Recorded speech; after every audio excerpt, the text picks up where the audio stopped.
Hello and welcome to this exclusive Telegraph subscriber event, an evening with Simon Sebag Montefiore. I'm Professor Saul David and I'm going to be your host for this evening. And before we start, just a little bit of housekeeping. You can make the video full screen by clicking on the square on the bottom right, and you can submit questions if you scroll down to the Q&A box, and these will be fed through to me and we'll get onto them later on in the talk. So let's go to the main event, shall we? Simon Sebag Montefiore, or Sebag to his good friends, is an award-winning and best-selling historian and historical novelist. His many superb books include Catherine the Great and Potemkin, Jerusalem, Young Stalin, The Court of the Red Tsar, The Romanovs, and his latest and most ambitious yet, The World of Family History. Sebag, welcome. Great to be here. Thanks for having me, and great to meet all the Telegraph readers.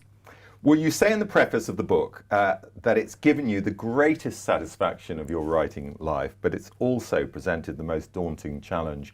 Tell us a little bit more about that. Well, I mean, when as every writer will tell you, you write, you come up with this idea, which is normally about a line long, and then at some point a publisher agrees to publish it, and then you have to actually write the damn thing. And when the idea is the world, obviously, the big challenge was how to do it, and I didn't have an exact idea.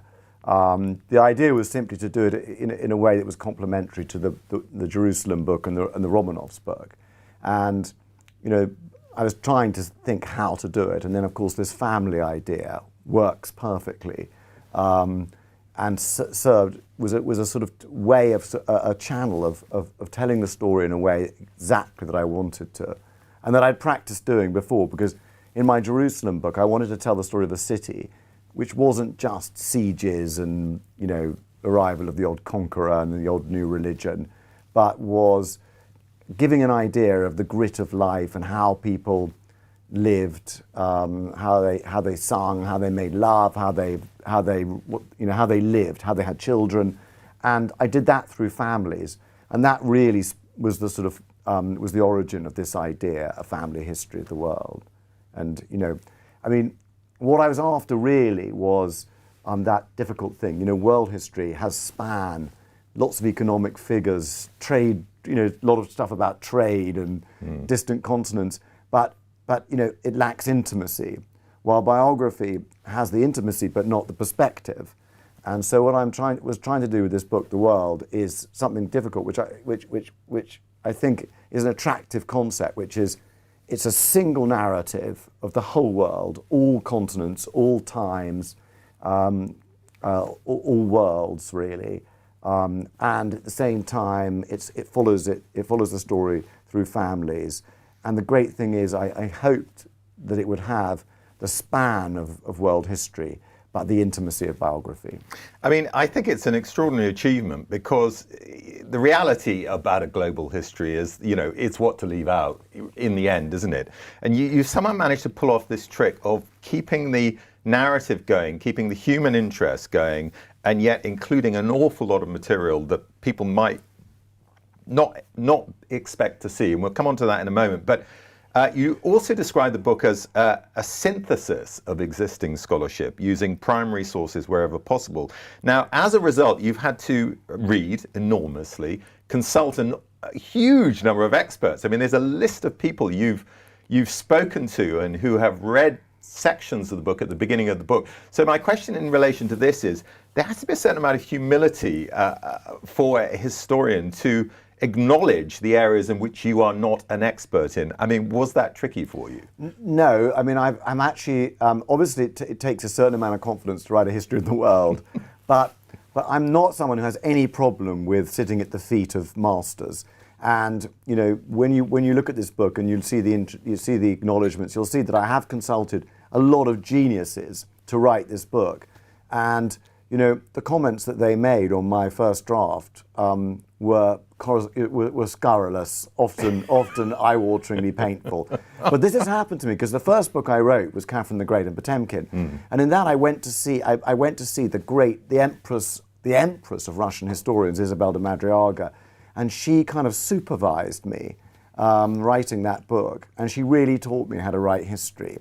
and she was very imperious and imperial, and you know, she wrote the classic book on Catherine the Great, and she was kind of absolutely ruthless with me. I mean, she didn't let me get away with anything, and so she taught me really how to accept advice, correction with gratitude, and that's been the key to this book, because otherwise it's impossible otherwise. And you'll see I really have got incredibly distinguished professors, and there are a whole lot more that, you know, said, like, I don't want to be in it because I haven't written it. You know, the popular accessible style isn't one that we approve of, but here are my corrections. And so there's about another 20 people who incredibly, they're all the top people in their area. And one of the things that's exciting about doing a book like this is so many times, you know, people are they're just an expert on the life of Jesus Christ, but they don't know what's happening in the Nabatean Arab kingdom next door, or in Rome at the same time. Or they're just an expert on the East India Company, and they know nothing about what's happening in the rest of India. And I could go on with that. And what I've always enjoyed doing is knowing what's happening in the rest of the story. And what that demands is never accept conventional wisdom. Always challenge every story that's been handed down and accepted by everybody, and especially any narratives that are completely accepted as orthodox in your own time, you know, or in recent times. So I'm sure you're going to come on to this, but you know, if we're talking about the culture wars, just a hint of this book, a hint that you will find, that give you a clue what's in this book, is that though it isn't polemical, so it doesn't sort of suddenly say, like, you will believe this, but actually this is what happens. There's a lot in virtually every big subject. There's a fresh take in here, and some of it's the result of the latest research, and some of it is just looking at things afresh and asking if what we believe and what we always accept is really true, and that involves both rejecting old narratives but also the new orthodoxies. Yeah, and I think you tread a very delicate balance between reassessing the past, which is frankly what all historians do. I love the description of some historians as revisionists, when we're all revisionists, of course, by the nature of the beast. But the balance you've also got is very effective in the book, is avoiding the pitfall of excessive focus on Anglophone and European history, which of course is what we were all brought up with, and we're all used to. And I think your naturally curious mind has insisted that, of course, it fits in with the times too. This is a time when we are looking further afield from the bits that we're necessarily familiar with, but told in a responsible way, not in a reactive way that, you know, all the past we've learned about colonialism and imperial history, throw that all out with the bathwater and start again, you know, almost from ground zero. You're not doing that, but clearly it was important for you to spread the net much wider. Yeah, I mean, I was always brought up being fascinated not just with British. I mean, of course, I love British history too, and there's tons of British history in here,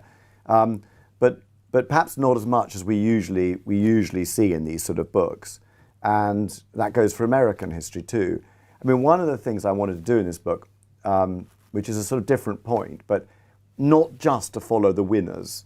So, of course, there's all the great empires and conquerors are in here. You know, Napoleon, Genghis Khan, Hitler, Tamerlane, and so on. Alexander the Great, you know, Darius the Great, all the great sort of and all the great empires are in here. The winning empires, the Russian Empire, the growth of the American Republic, and so on. The British Empire, the French Empire. But also there are lots of countries that I always wanted to write about.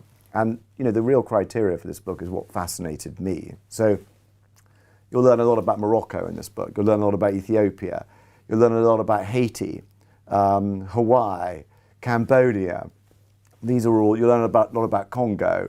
So there are a lot of places. You'll learn about the, you know, the republic or the kingdom of rebel slaves in northern Brazil, called the Palmares Republic, the old kingdom. There are a lot of strange new things that I think a lot of people won't know about, but which will be hopefully fascinating to them, and because they were fascinating to me. So it's not just about the winners. And the other thing is, when I really analyse what we need to do in history, it's really reject a lot of the present.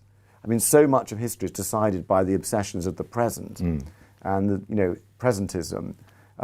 So one of the things I try and do in the book is not just to take everything that's fed to us by our present obsessions, but at the same time there are a lot of things that now are important to cover which didn't used to be covered. Like, for example, slavery.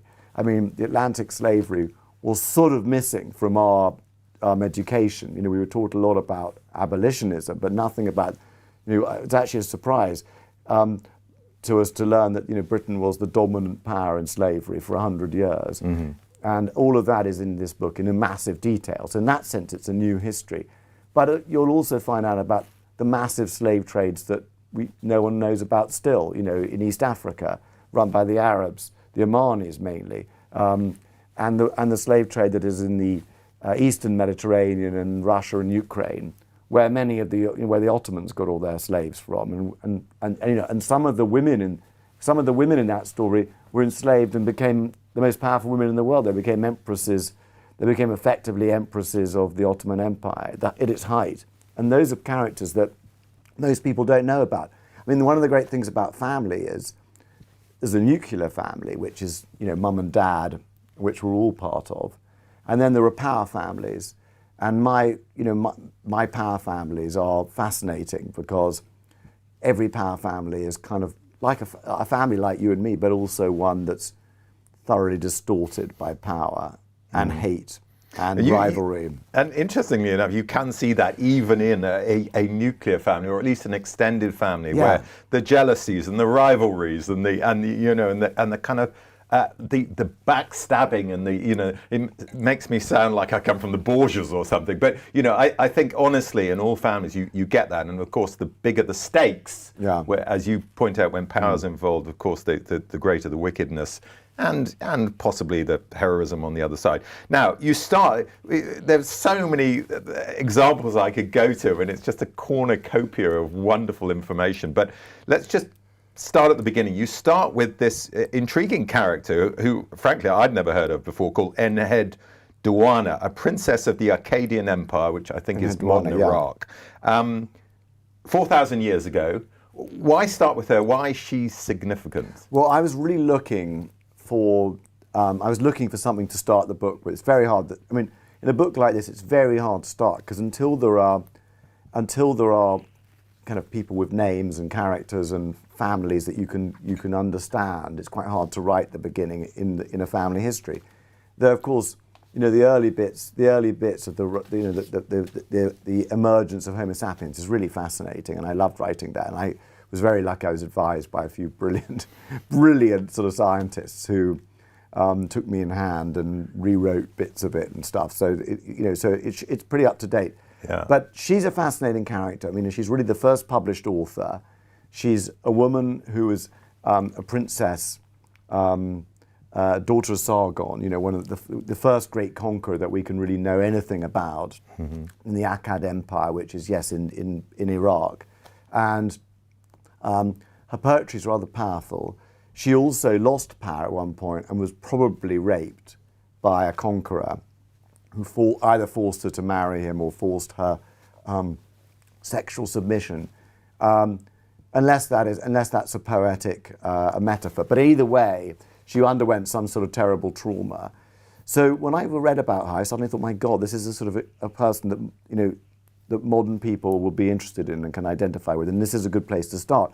Because the great thing about family is, one, it's the most diverse. It allows absolute diversity, and this book tells the story of world history equally, as you said in the beginning, not just European, not just America, but Asia, Africa. They're all treated not through the lens of the white European explorer. I mean, virtually every history, even those written in modern times by very progressive people, virtually all of them start with a Spaniard arriving in a boat. What I've done deliberately is to go back in every case, with the Incas or the Aztecs. You meet them several hundred years before the Spanish arrive, so you know them. And the great fun thing about writing this through families, and my God, we've got fascinating families here.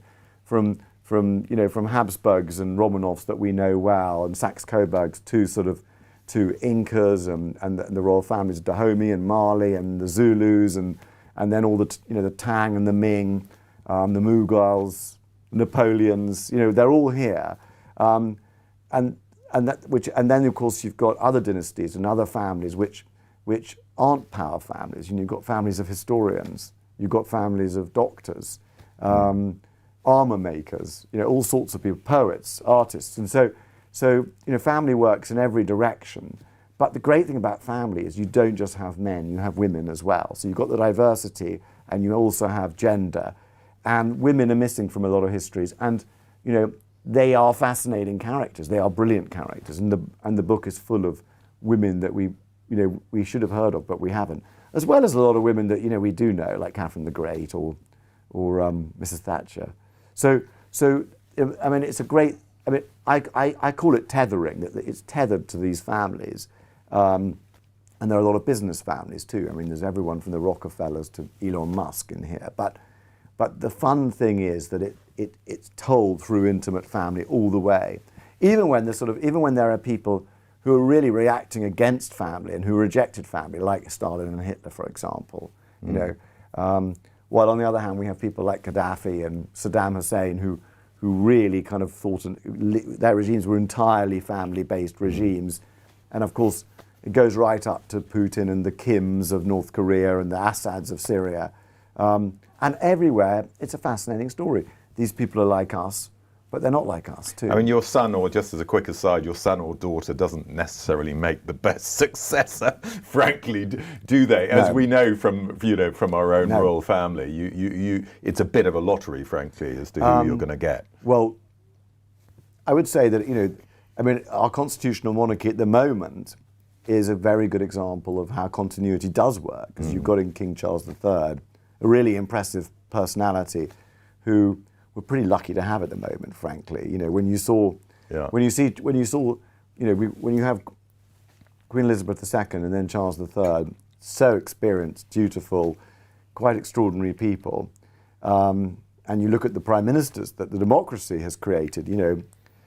Liz Truss, for example. You actually realise, there is a sort of the continuity, duty, service of a constitutional monarchy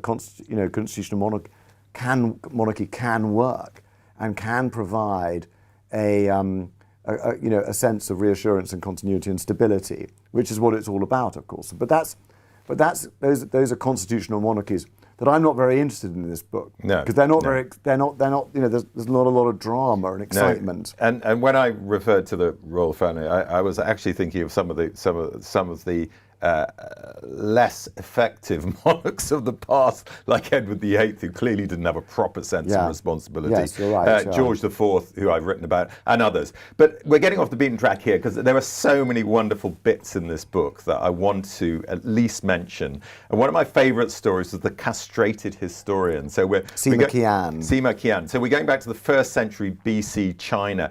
Quickly tell us the story of the castrated historian. I mean, it's a horrific story, but it's also, important. There are a lot of important historians in this book, and one of the interesting themes of the book is that history is a deadly trade, and history is very important because historians have some control over the present through their recording of the past, and of course, in today's China, or today's Iran, or today's Russia particularly, all the people who helped me write my Stalin books are now either in exile or in hiding in Russia, not writing history.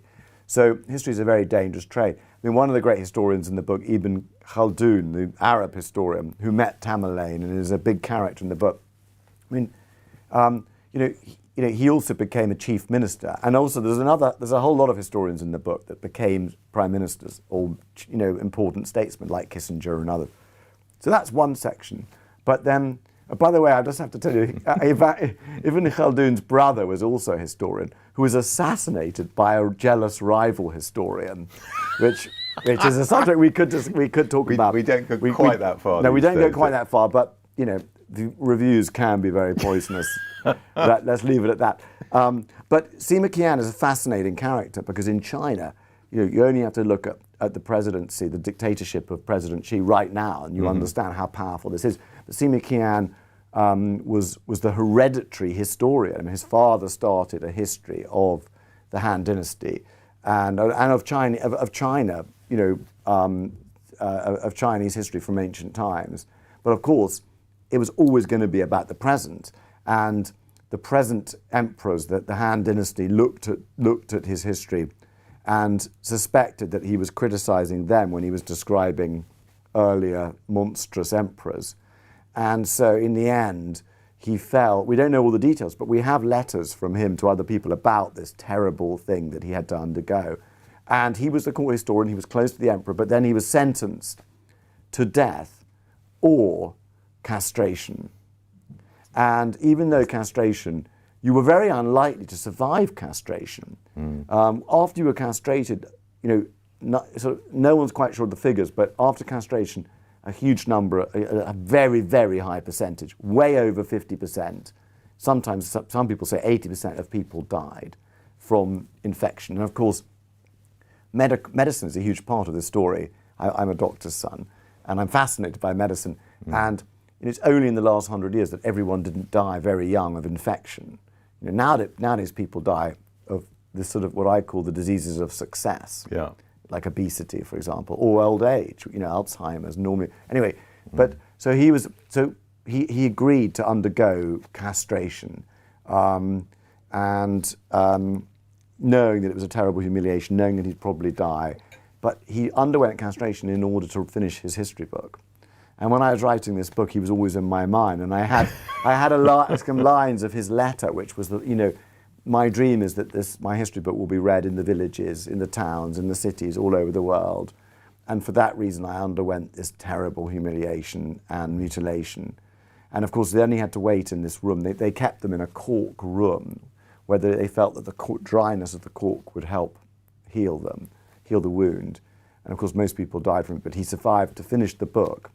And there are also other families of amazing historians, the Ban family, for example, much later in the Tang Dynasty, where historians very nearly were executed or were executed for writing these histories. So history is a dangerous business in totalitarian or autocratic states. We're very lucky here. We can say what the hell we like, even in the age of cancelling.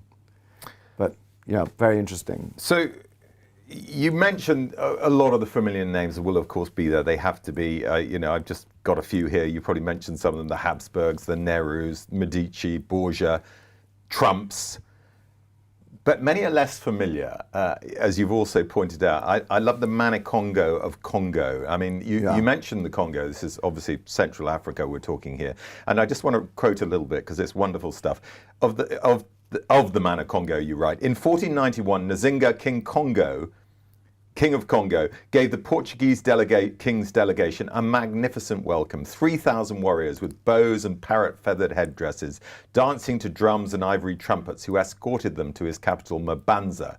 There, holding court, he agreed to an alliance with Lisbon in return for his own baptism, taking the Christian name Jao I of Congo, while his son Nzinza Mabemba became Afonso. I mean, it's almost hard to believe that this would have happened, isn't it? You said it's just such a brilliant story, an unlikely alliance, but it sums up, I think, my view of it sums up how complicated the history of European incursion into Africa alone was. It was not, as we discover, a simple case of one side being coerced by the other. And actually, it's so fascinating because the Congo, that kingdom of Congo, was actually it extended from sort of the borders of today's Congo, which is Central Africa, into Angola. A lot of it was in Angola. And Angola is a big part of this. I mean, the Portuguese Empire is fascinating. So these Manikongos kind of converted to Christianity, but actually it was a sort of hybrid version of their own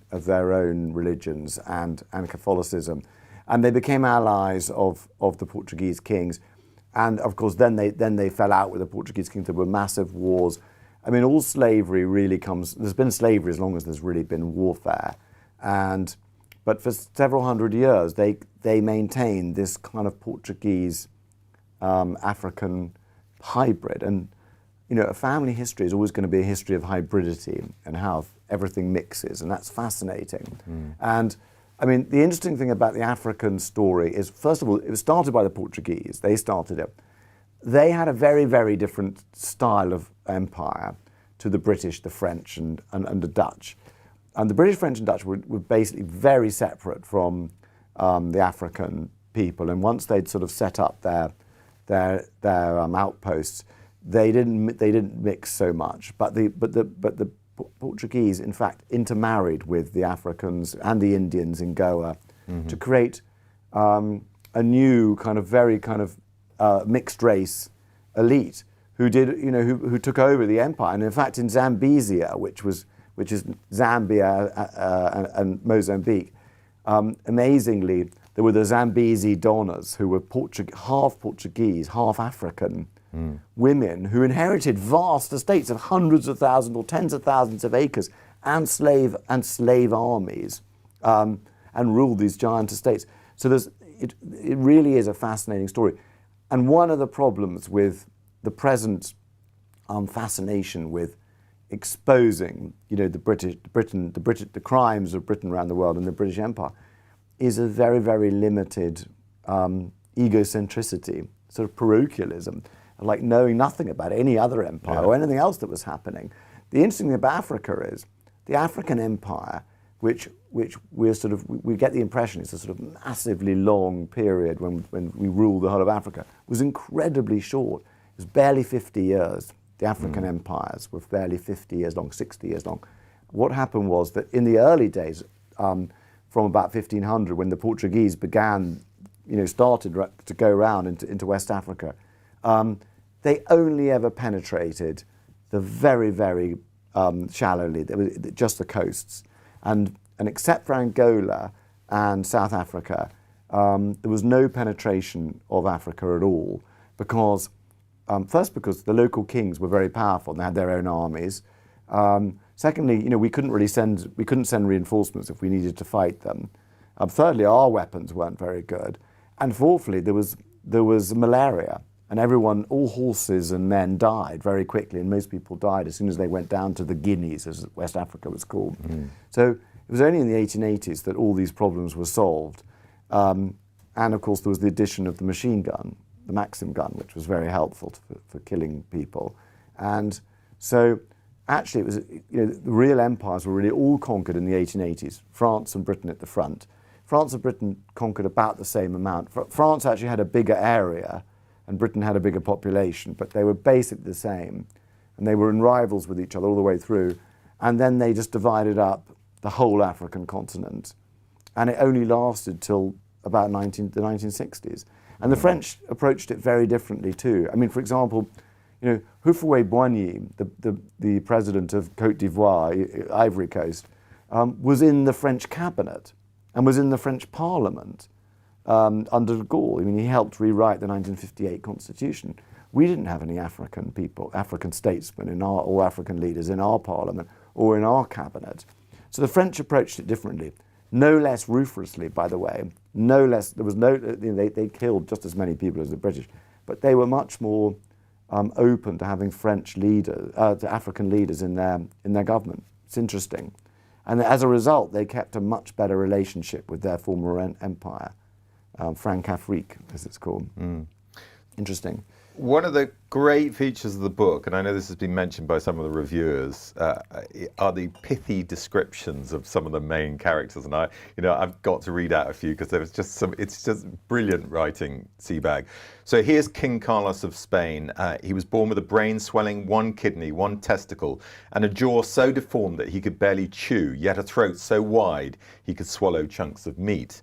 Lord Godolphin, Queen Anne's chief minister, was small, dark, reticent and incorruptible.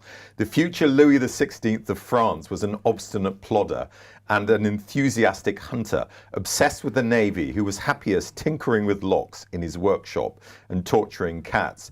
And here's my favourite. King Christian VII of Denmark, Norway and Iceland, husband of George III's sister Caroline, was a gawky, pin-headed and unstable 17-year-old, a public masturbator, can we say that? I think we can get away with it, self-harmer and denizen of Copenhagen brothels. Small wonder, I remember thinking that he treated his wife badly and that she eventually had a child with a German doctor. And this, of course, is the famous Struensee story.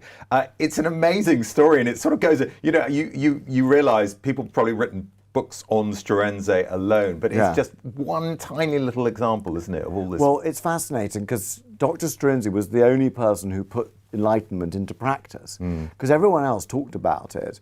There's a lot of Catherine the Great in this book. There's Joseph II. There's Frederick the Great. I mean, that is a fascinating, wonderful period, actually. George III, who goes mad, of course.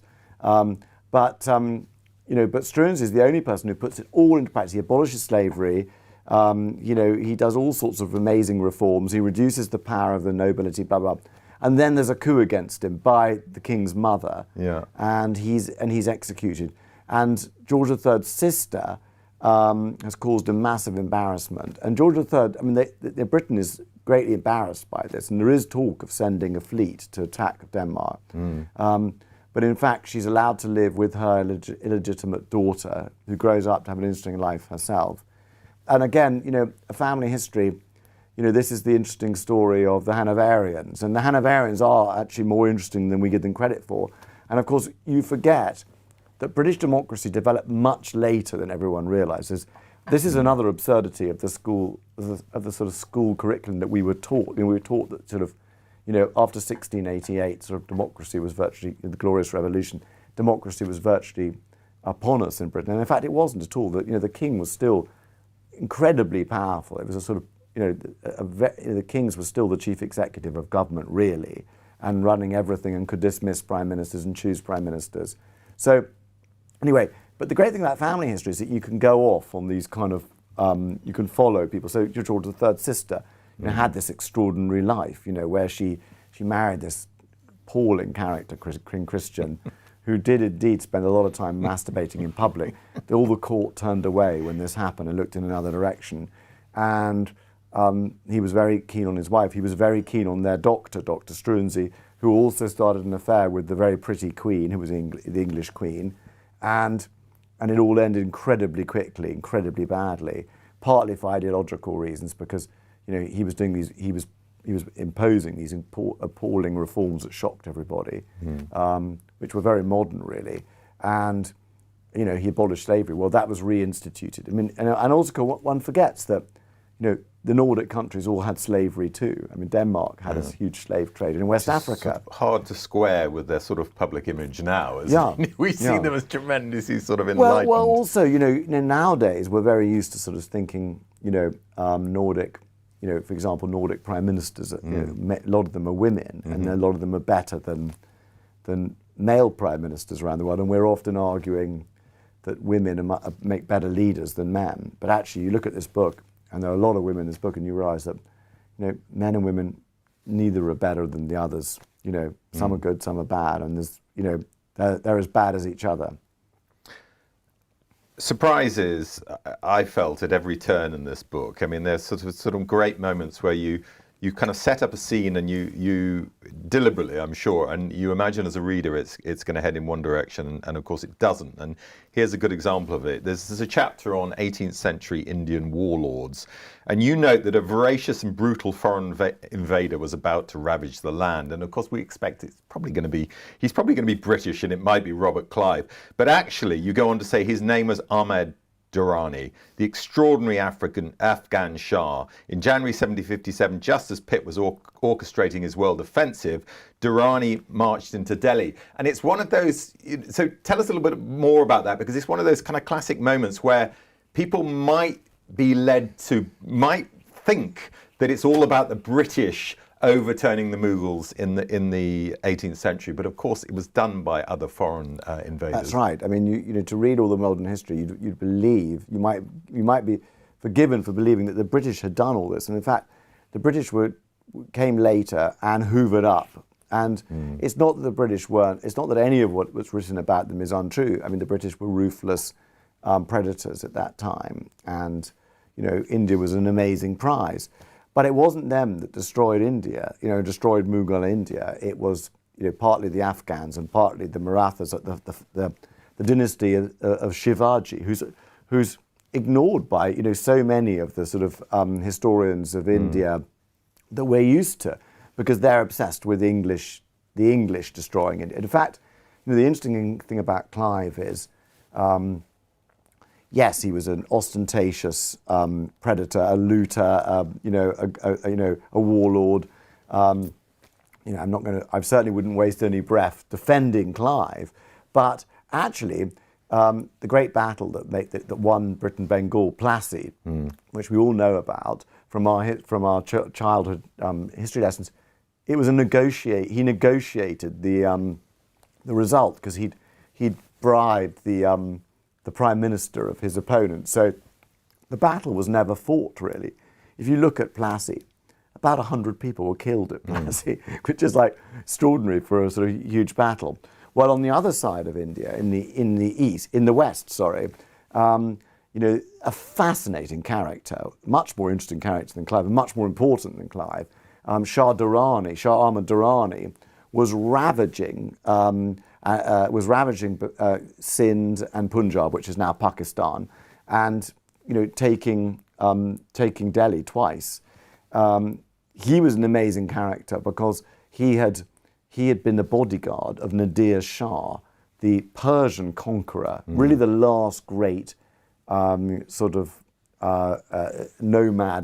nomadic cavalry conqueror of the world, a terrifying psychopath who blinded his sons, killed half his sons, launched appalling massacres.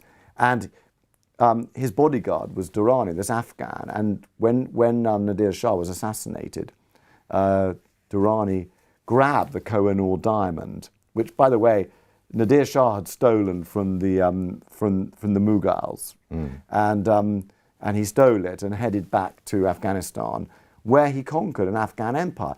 Now, I talked at the beginning about how the whole fun of this book is to sort of not follow conventional stories and conventional history. So we've all heard a million times that everyone who invades Afghanistan is, it's the battle, it's the graveyard of empires. But we never heard about the Afghan empire. Well, the Afghan empire is a fascinating story. Durrani conquers an empire which includes half of India, and as well as half of Central Asia, and the Afghans had also conquered Persia earlier. So the Afghans had their own empire in the 18th century, which is just fascinating. And Durrani created a second Afghan empire, and his predations in West India were appalling. There were cartloads after cartload of kind of dismembered Indians, while at the same time, Clive, who we all now despise for his predations, was actually negotiating a battle where virtually no one was killed. So life is more complicated, history is more complicated, nuance is more important, and actually, basically, my aim in this book, in moral terms, is to shine light on all the crimes that I can, whether they're committed by Europeans or not. I mean, my kind of motto in this book is everyone counts or no one counts. You bring the story, it's a shame we don't have more time because there are so many other bits I could shine a light on, but you bring the story up to date, as of course you have to, by ending really pretty much now. I mean, coronavirus, the invasion of Ukraine, and given that your one particular area of expertise, of course, is in Russian history, I must ask you, given that it's a live issue at the moment, what's your feeling about the overreaching, I suppose you could call it, of Putin, and where this might end? Well, I mean, of course, no one knows, and one would be rash to make sort of direct prophecies, because of course historians make appalling prophets. But obviously he's overreached. I think the borders of Ukraine will be decided by the war, and there will be, in the end, a negotiation. It shouldn't be imposed by America or Britain. It shouldn't be imposed by Western powers. The Ukrainians have to decide it. But there has to be a point where they've won enough victories that they're happy to negotiate, and they've won enough of territory back, that it's worthwhile for them to negotiate. At the same time, the Russians have to have been defeated enough. And, you know, Russia is a vast country, but so is Ukraine. And Ukraine has such committed fighters that, you know, there are parallels with Israel. I mean, in the end, you know, the borders of Israel were negotiated by an armistice in 1949, 1950. Yeah. The same thing will happen. As for Putin, he may or may not be ill. We know very little about it. And if he is ill, people can, in modern times, can live with illnesses for years. So that's not necessarily going to help Ukraine.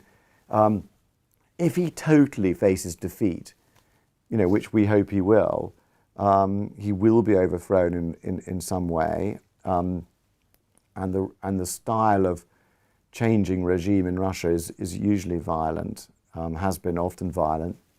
In the book and in my history books, I've written about the killing of many tsars. 6 of the last 12 tsars. The Romanov dynasty died violently. On the other hand, you know, Beria was killed in 1953. But on the other hand, people like Khrushchev and Gorbachev retired, and Yeltsin retired peacefully.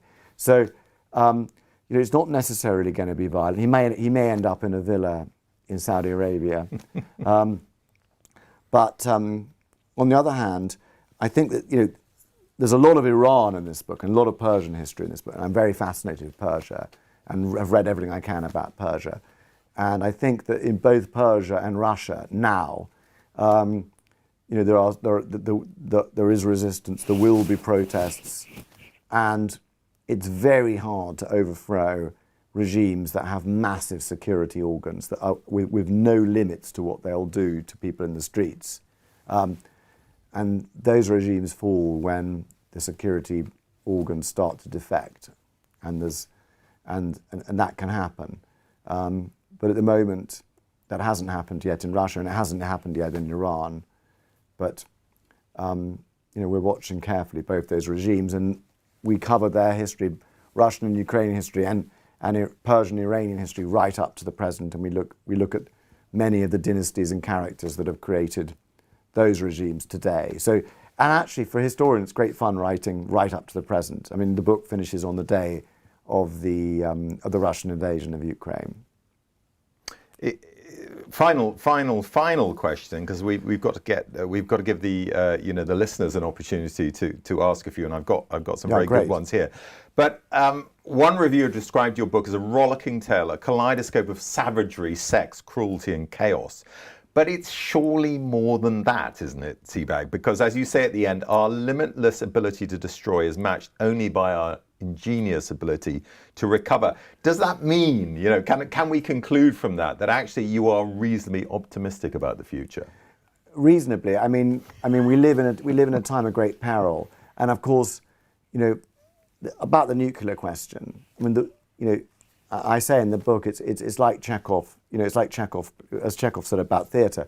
If you go to a play and there's a rifle on the wall, you know it's going to be used in the play, and people at some point will use a nuclear weapon, hopefully a tactical nuclear weapon, which is much more local. So we are living, and you know, then there's climate change. We are living in a time of great peril, but you know, and you know, one has to say, a bit like the investment advice, you know, past performance is no guarantee of future success.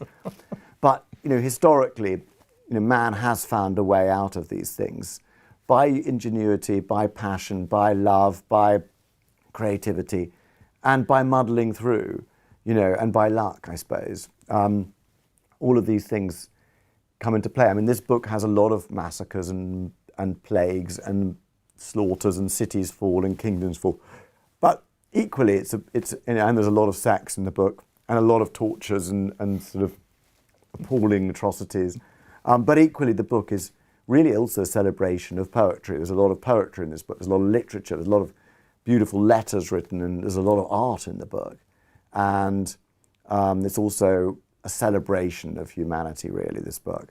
And so though the reviewers always mention all the killing and all the sex, of course, it's hard to write a family history without sex, actually, because that's how families come about, of course. But yeah, I mean, I think in the end, you know, this book has to be a celebration, as well as an indictment of humanity. And yes, we have the potential to solve these problems too. So I'm not completely pessimistic. Okay. Questions from the listeners. Yeah. This is from Janet. Now you've covered the whole world, what next? Which is a good question. I don't know. The answer to Janet is a very good question. It's something very small, and something very local and something easier.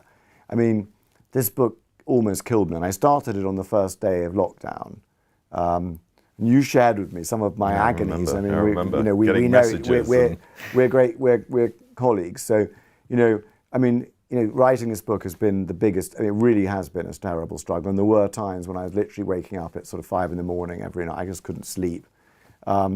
It is the book. This is the work of an obsession, and it almost killed me writing this book. And I'll never write anything like this again. It's a once in a lifetime project. But and of course there was always the worry writing the book that this family approach wouldn't work in some way. And yet, in the end, it did work, and it has created something that is no one's done before. And I'll leave it to you, the readers, to judge whether it's worked. But obviously, scholarship has to be there. But I really sweat blood to make sure that this book is readable and accessible to everybody. You don't have to know any history to read this history of the world. Yeah, we were chatting earlier, and I was imagining you back in the day, certainly in my home, we had Encyclopedia Britannica, and we'd go and get it out to settle disputes around the family dinner table. I mean, you're going to get your book, aren't you, to get those little known facts that are going to settle issues. I think it's full of things that people don't know, and fascinating things. Like the German scientist that invented the aspirin and heroin on the within a couple of years. I mean, things like that are fascinating. And it's filled with fascinating things that I didn't know until I studied this, and probably many readers won't know. So it's filled with fascinating facts. It's filled with beautiful words, and the stories of these families are about extraordinary people doing and ordinary people doing extraordinary things. And then you've got to remember, we're all part of dynasties, in fact, and that's one of the themes of the book, is that we're all part of families. And so this book is about all of us. Okay, we've got some curious questions here, so hopefully we can deal with them quite quickly. Here's one from Des. I love your books, but physically, how much does the hardback edition of The World weigh? I mean, I don't know how it's quite weighty, isn't it? I don't know how much it weighs, but actually it doesn't seem as long as I feared it would. Have they put it on very thin paper? Because it's not an absolutely massive. It's 1,300 pages. No, it's not. It's 1,200 pages, and it's not too bad. And actually, though it's long, it's only the same size as the latest biography of Churchill. Yeah. And of course, you don't just get Churchill in this book. You get all the Churchills. You get John Churchill, the Duke of Marlborough, too. So it's not. It's only the same length as the latest biography of President Grant, for example, or President Woodrow Wilson. I mean, so, they're all the same length, actually, but this has all of these people in it, and enough of them to really understand them, I think. And it is fun following families through, I have to say. For example, just a small example, there are so many of these, but, you've got Napoleon, of course, and all his brothers, but then you've also got the fact that, his son, Napoleon II, for some reason, Hitler was obsessed with him and insisted on having his body removed back from Vienna back to Paris. Then you've got Napoleon III. Then you've got Marie Napoleon, who was the patient and friend of Freud. Then you've got the Bonaparte who was in Theodore Roosevelt's cabinet. Who was the founder of the FBI and that's the fun thing about following these families through. It's filled with surprises, I hope. And the Napoleon who was killed in the Zulu War. And the Napoleon and the Prince Imperial who was killed in the... yes, exactly. Okay, some more questions. Hopefully we can deal with these rather rapidly because we've got quite a few. Anonymous, so we don't know who this is from. Your young Stalin should teach us all a lesson, but it hasn't. Why do we not learn? I think the thing about history is that, it doesn't repeat itself, despite the famous joke by Marx that... history, it happens, first as tragedy, then as comedy or farce. Actually, it doesn't really repeat itself, but it does echo and it does rhyme, and so there are lessons all the time from history.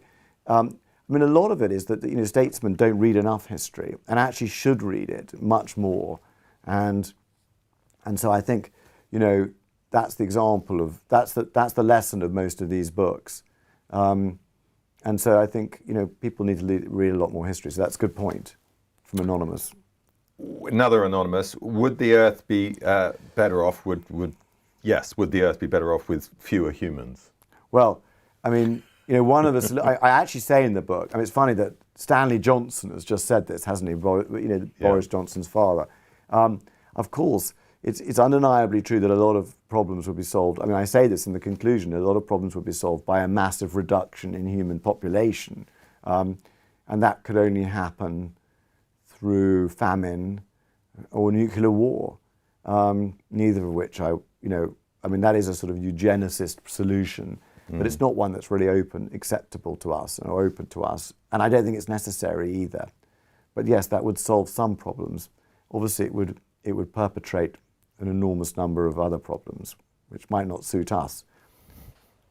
Here's a sort of question which is moving into the realms of the psychodrama. Is there something about fractured families that gives rise to the more terrible achievers? Is this question? This is another Anonymous. To more terrible achievers than harmonious families. That's a great question. A good question, and that's really kind of looked at in the book. I mean, actually, surprisingly, so many great achievers are created by loving mothers, and of course, a loving mother is a sign of a sort of successful family in a way. I mean, Adolf Hitler, for example. I mean, there used to be a time when all of us, influenced by Freudianism, and also by the cult of childhood, believed that everybody was caused by their childhood. So Stalin and Hitler were supposed to be the results of a terribly unhappy childhood. I mean, in fact, Stalin was, cherished by his mother and encouraged by his mother, though he did have a bullying father. And Hitler was beaten by his father, but then everyone was beaten by their fathers then. Stalin's father was an alcoholic, but so were many fathers at that time. And the interesting thing about Hitler is when you really look at him in detail, his childhood, if anything, he was a result of an overindulgent childhood. I mean, he was much too loved. A bit of cruelty might have broken his confidence. Yeah, so almost the opposite. How much? This is from Ian. How much have great novels such as War and Peace or Vanity Fair, for example, informed your deeper understanding of a period separate to what can be learned from the more traditional sources? Oh, a lot. Literature That's a great question. Literature is really important, and it's really important in the book, and also in all my books. I love fiction, and I'm really a fiction reader. When I get, when I'm sort of not your downtime. My downtime, I'm always reading fiction, and I love novels, and of course, I mean novels like War and Peace, by Tolstoy, but also Grossman's Life and Fate, for example, which is a sort of modern version of it, are really important. And the book is, even this world history is filled with fiction. I mean, it's got the Dumas and the Balzacs and all sorts of novel writers, Lady Murasaki in medieval Japan. So fiction's really important in this book, and so are memoirs, by the way. I mean, one of my favorite books I read in this to write this was Pepys, his memoirs. So memoirs are all, and Casanova. So memoirs play a big part in this book too. That's a good question. Now, maybe you can't answer this because it might be sensitive, this information, but this is from Caroline. Sounds like a fantastic basis for a TV series. Are there any plans in progress? Yeah, there are. I mean, we're talking with American channels to do. You can say that. Yeah. We've signed an agreement with a big American channel to do this as a sort of as a series on different dynasties. Dramatic, or we're talking factual here? I think it would have drama reconstruction. So it's that sort of weird hybrid genre, which I haven't necessarily been keen on in the past, but I might be about to get very keen on it now, if it works. I think Marion Milne, our old friend Yes. who's worked with you before, may have to be wheeled out to. Well, we'd love to have Marianne involved. Yeah, she's a great director. Well, one last show. Okay, I think we've got time for one more question. In researching and writing this tome, and this is from Frank, what recurring patterns did you recognise and the re-emerging anomalies within them? You've sort of answered that a little bit already. No, there are a lot of fascinating themes in this. I mean, one is that all families about hybridity. We're all part of families. Ruling families, reflect normal life.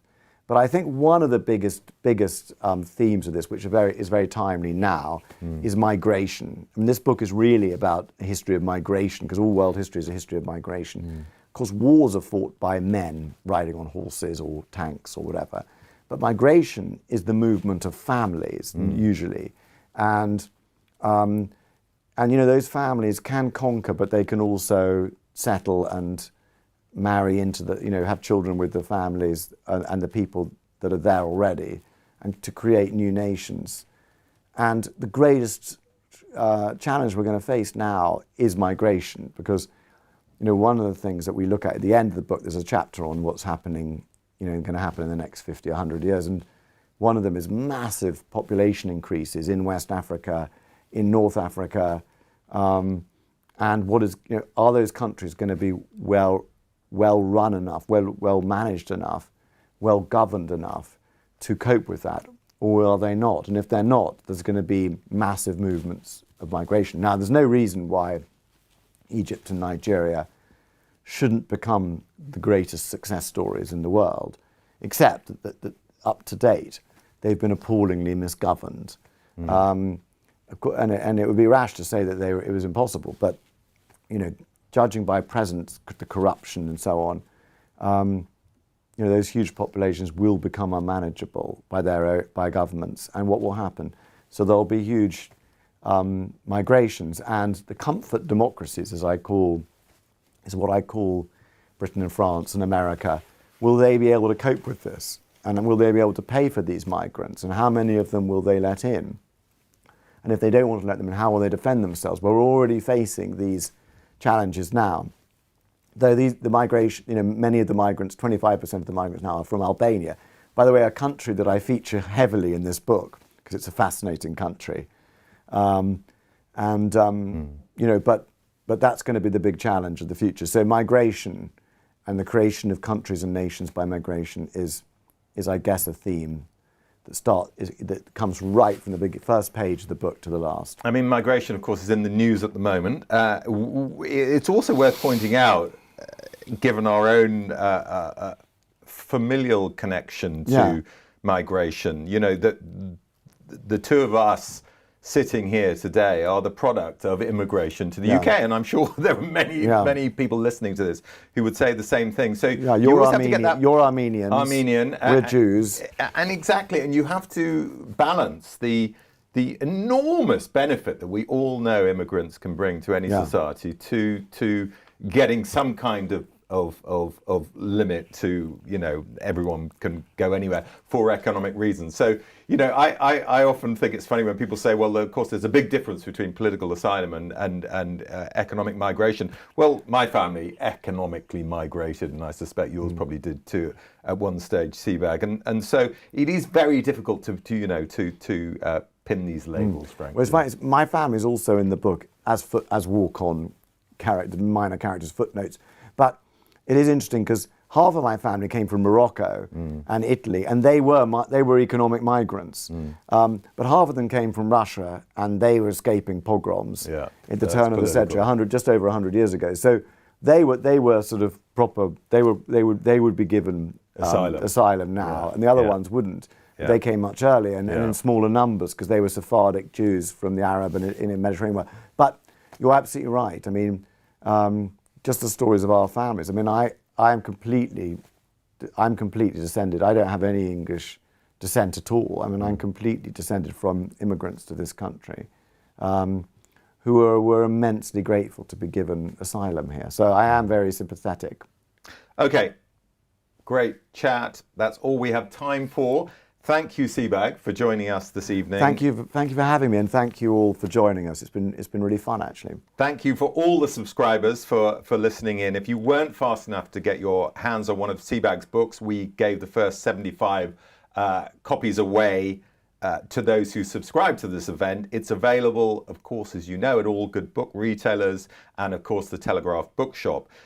Do remember to keep an eye out for future Telegraph Extra events on the website, subscriber exclusive offers, events and competitions. And lastly, to say from both of us, good night. Good night.